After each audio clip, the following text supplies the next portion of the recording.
Hey everybody. I just want to thank you off the top here for engagement in this and looking forward to creating a lot more stuff. Today I got a 5 card lesson.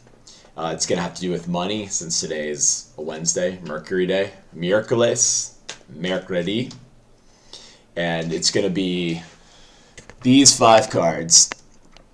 So, immediate lesson in regards to money. Obstacles to learning the lesson, opportunities beyond the lesson, any assistance that you may receive in enabling you to learn the lesson, and then a greater lesson beyond just kind of the one that's top of mind. So let's see what comes up. Immediate lesson is Empress reversed. Obstacles to learning the lesson, Queen of Wands reversed. Opportunities that exist beyond the lesson, Chariot.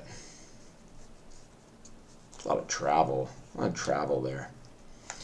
Any assistance that you may receive, Knight of Cups. There's help, willing help. It's really good. And then the greater lesson, Ace of Swords reversed. Yeah, all right, this is really good. Okay, immediate lesson, Empress reversed. Maybe there is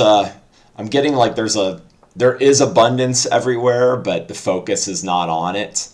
Or, since this is reversed, it would go back to the High Priestess, which more has to do with the kind of the inner subconscious intuition, planting the seeds in order to make things grow.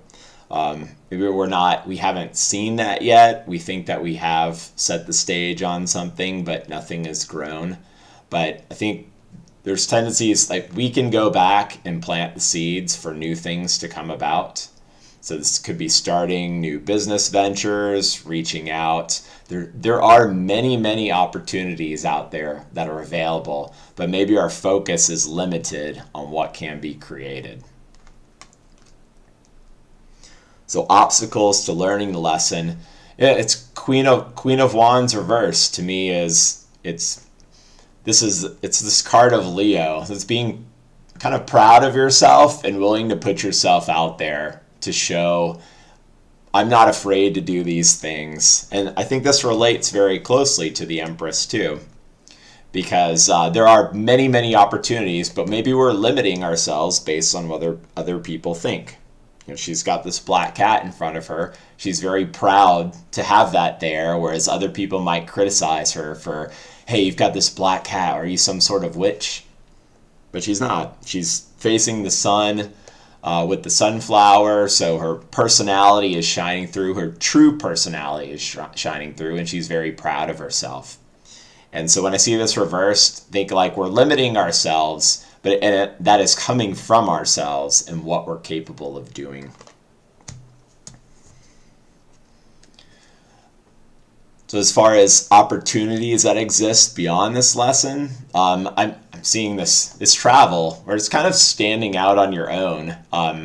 So he's left the city and he's come over this moat more or less. So he's made this emotional leap, or maybe he's had that emotional experience.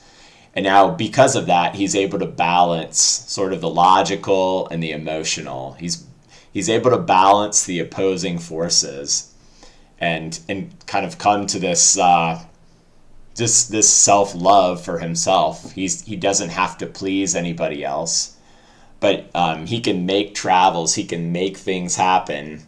And so he drags the sun through the sky, but he does it right at the right level, right for the right amount of time, at the right speed. And he gets this through experience, because this is Helios and his son. When his son Phaethon, he has too much, he's a little braggadocious.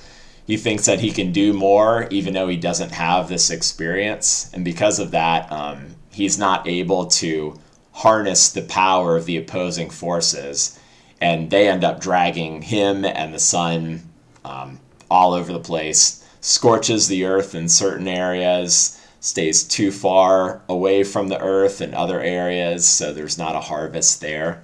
I mean, even that kind of relates to the Empress. There's like an imbalance of nutrients or sun in order to make this harvest grow in a very bountiful, abundant way.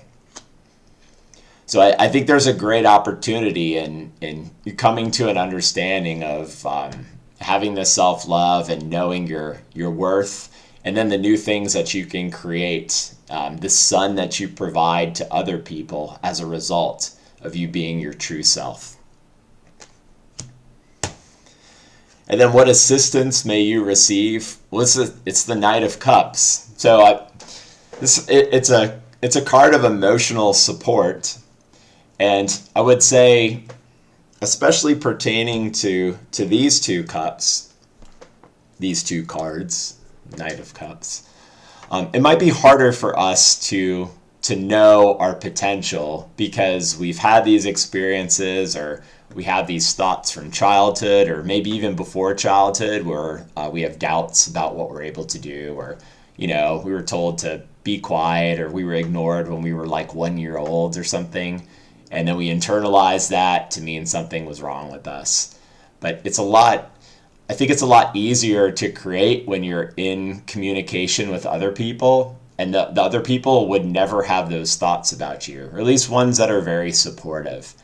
So I think the assistance that is available is there's people out there that are willing to support you, that do want to see you succeed, and they'd be willing to offer you that perspective, which is it's much more true than these doubting thoughts and voices that come up in our own heads. Even though we don't have to take ownership of those, but I think it's always good to have this support, have reminders of what we're capable of doing, and people that are totally expecting this great success for us. And then the greater lesson from this is the Ace of Swords reversed. This is I see this as like maybe there's like a lack of ideas that come to mind, or we don't think that we can start on something new because we don't have the most novel ideas. But I will say it's very clear once you get started on something, or once you plant the seeds for one thing, and it doesn't have to be, you don't have to have the finished product all at once, then the ideas, they come forth from the world. Just going out and being creative, that's when all the ideas start to pop into your mind of like, well, okay, yeah, now I can add this thing. I can provide value here. Oh, I talked to this person. They needed this thing. I can add that on too, and I can increase value through that. And there's much more. I think that's the greater lesson right here is it's just like starting out on the new thing. Then you can, instead of extrapolating your current state out into the future and expecting this very slow growth for a long time, just know you will get new ideas, you will get new inspiration as you go forward and as you're applying yourself consistently. And so I think that's the greater lesson that comes with this Ace of Swords. So I think I mentioned this on other calls too, but anytime I'm trying to start some sort of new habit or trend, I'll set myself a daily goal of doing something to a very minimal amount. And it's just about building consistency. And then once that is done, that's when the additional thoughts come in, because then I built this consistency and confidence in my own head of hey, I go from I'm not capable of doing this to I'm the type of person that can commit to doing this and know that I will get a result, but I mean, inevitably, it doesn't have to be right now.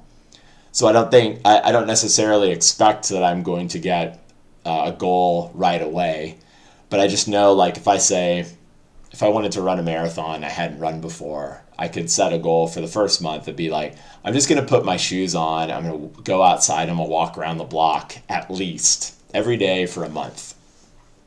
Now, it's most likely that you will do a lot more than that on a daily basis. But there's always going to be those days where it's 10 o'clock at night and you're tired and worn out.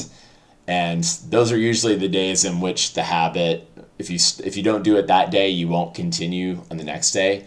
And I think that's why it's beneficial to set that very minimal target for what to do, just so that you can have that consistency with yourself. Then you find like, okay, I've done 2-3 weeks of this. The mindset completely changes and what you're capable of doing. That's when all these new ideas start coming in. Or even here on this YouTube channel, like different spreads that I want to do, different decks that I want to do, different topics altogether that I want to do, ways that I want to communicate better, ways that I want to storytell better. Now all these ideas are coming in. Now I get to pick on, okay, I can focus on this thing. Let's see how that works. Let's see what feedback I get from that. And then go on that basis, or pick something else and just make a effort every day to knock out at least one thing on the path towards getting what you want. So I think this is a great reading for money. Hope this was helpful. Hopefully this connects in a certain way to you, and I'll see you on the next one. Later.